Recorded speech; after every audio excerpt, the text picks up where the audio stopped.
Good afternoon from Poland, and I'm Robert Tebow, and I'll be giving a presentation on emotional intelligence and sustainability for military leaders and why it's important. So emotional intelligence is the ability to read a person and understand them, and also being able to regulate your own emotions. Military leaders need to have a high level of emotional intelligence because at the end of the day, it affects their credibility.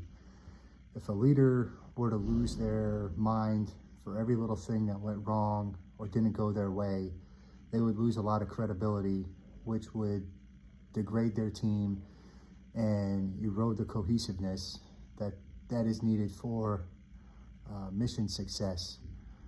Emotional intelligence is also understanding your subordinates and being able to read what kind of mood they are in, as well as determining their well-being.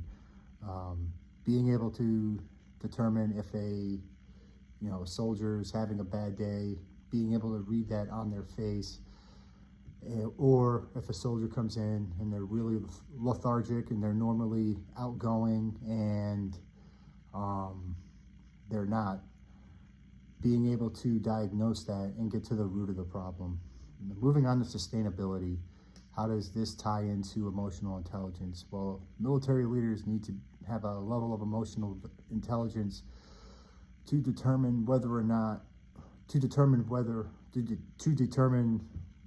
is going on in the world. And in today's world, as sustainability ties to the military, it's all about going green and reducing our carbon footprint. Military leaders need to have the emotional intelligence to figure out how to make our equipment more fuel efficient and energy efficient.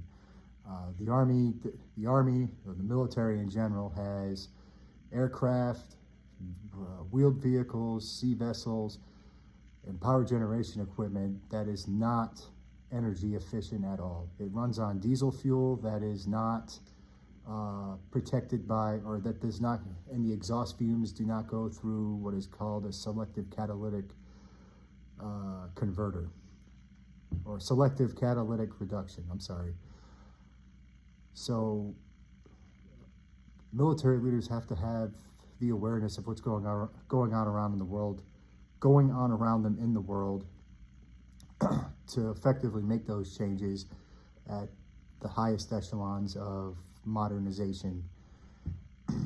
And having a high level of emotional intelligence in the sustainability realm, or when it comes to the sustainability realm, is something that military leaders are having to get a better grasp on, especially over the last 4 or 5 years, with everything going from